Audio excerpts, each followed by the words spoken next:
Halo semuanya, perkenalkan nama saya Sandrika dengan NIM 562021-014 dari Prodi D3 Teknik Informatika.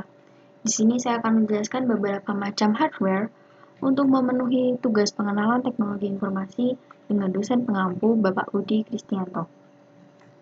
Sebelum kita masuk ke bahas macam-macam hardware, kita harus tahu dulu nih, hardware itu apa sih?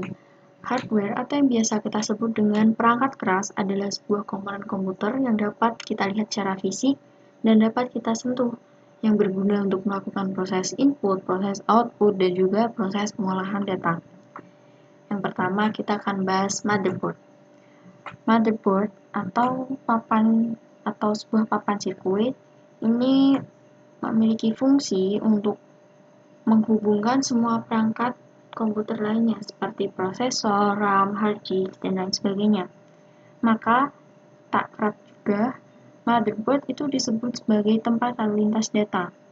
Dengan adanya motherboard ini, semua perangkat komputer dapat saling terhubung dan bekerja sama untuk menjadi sebuah aktivitas kerja perangkat komputer. Yang kedua ada prosesor atau yang biasa kita sebut dengan CPU, Central Processor Unit. Nah, di gambar ini ada dua prosesor terkenal nih, AMD Ryzen dan Intel. Sebenarnya prosesor itu apa sih? Kenapa dua perusahaan besar ini saling bersaing untuk menunjukkan siapa yang lebih unggul dan siapa yang lebih layak untuk kita pasang atau kita taruh dalam komputer kita atau laptop kita. Prosesor ini merupakan sebuah pusat pengendali atau pemrosesan pada sebuah komputer. Prosesor itu memiliki peran untuk mengatur semua perintah program dan aktivitas yang ada dalam komputer. Oleh karena itu, prosesor sering kita sebut juga dengan otak dari sebuah komputer. Prosesor sendiri berfungsi memproses data yang masuk sehingga dapat menghasilkan keluaran atau output. Maka, prosesor merupakan salah satu hardware yang sangat mudah panas, sehingga prosesor selalu dilindungi oleh kipas pendingin atau heatsink fan. Yang ketiga ada RAM, Random Access Memory. RAM adalah sebuah perangkat keras untuk mengolah data yang bertugas untuk menyimpan semua instruksi dari prosesor.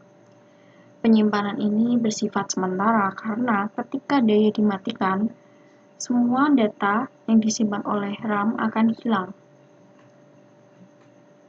Yang keempat ada HDD atau Hard Disk Drive. Hard Disk Drive adalah hardware yang memiliki fungsi sebagai penyimpanan sekunder.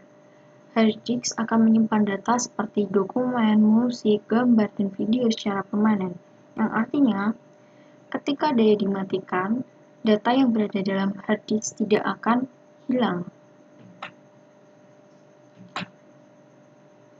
Dan yang kelima, ada power supply atau PSU. Power supply adalah hardware yang berperan sebagai penyuplai daya ke komputer seperti prosesor, motherboard, dan VGA. Maka, tak jarang PSU disebut sebagai jantung komputer. Karena tanpa adanya PSU ini, sebuah komputer tidak bisa hidup. PSU juga merupakan komponen yang paling mempengaruhi performa dan daya tahan sebuah komputer secara keseluruhan. Apabila PSU ini tidak bekerja dengan baik, maka komputer bisa menjadi kurang stabil atau bahkan rusak. Oleh karena itu, sebaiknya kita memilih atau menggunakan PSU yang sesuai dengan kebutuhan kita. Sekian yang dapat saya sampaikan. Apabila ada salah dalam tutur kata, saya mohon maaf. Sampai jumpa.